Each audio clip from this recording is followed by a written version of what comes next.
In the quiet cradle of the mountain village, everyone knew the old Nyra. She was the softness in a world of stone, gentle, patient, and untouched by the grit of the forge. The villagers saw a light, a kindness they mistook for fragility. They assumed that because she was soft, she could be broken. But life doesn't ask for permission before it places the iron in our hands. Stoicism teaches us that we are not defined by our beginning, but by our potential to be reshaped. The fire was coming, and Nyra was ready to burn. When hardship came, it didn't knock, it shattered the silence. The forge went cold. The village waited for a leader to emerge, and it was Nyra who stepped into the heat. The hammer felt impossibly heavy that first day. It wasn't just the weight of the steel, it was the weight of responsibility. Each strike echoed through the stone. It wasn't perfect, it wasn't graceful. But Stoicism isn't about the beauty of the blow. It's about the grit to deliver the next one. She wasn't a master yet, she was simply a soul refusing to stay down.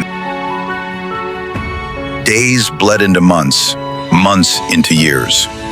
In the heart of the forge, Nyra discovered a hard truth. The fire never asks if you are tired. The iron never softens out of sympathy. It only yields to the persistent. So she leaned into the lesson every forge eventually teaches. Strength is not a gift, it is a repetition, strike by strike, day after grueling day. This is the Stoic way, not a sudden explosion of power, but the slow, quiet steadying of the hands. Eventually, the calluses became armor, and the will grew even hotter than the flame. Eventually, the village began to notice the shift. Nyra spoke less now, her words replaced by the rhythmic certainty of her work. Her pause carried the deep, permanent marks of the forge. Her gaze, once wide with the need to please, had grown quiet and steady.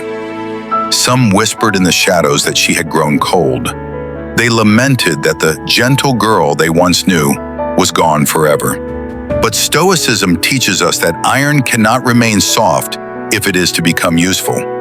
The forge did not harden Nyra. It simply burned away everything that wasn't essential until only the truth remained.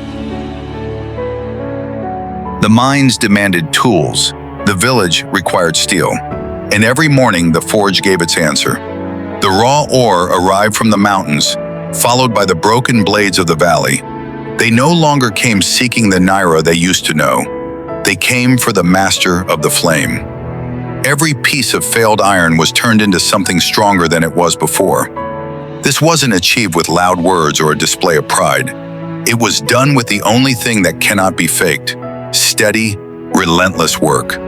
Eventually, even the loudest doubters fell silent in the face of Nyra's results. They finally understood.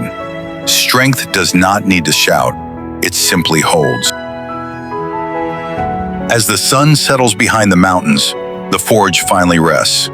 The air is cool now, but the heat of the day lingers in the stone.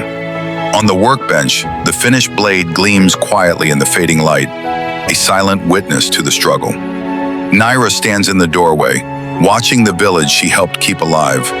She hears the whispers often now. They say she has changed a lot. They look at her steady hands and see a person they no longer recognize.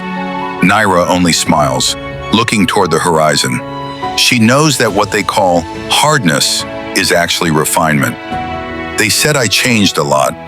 I said, a lot changed me.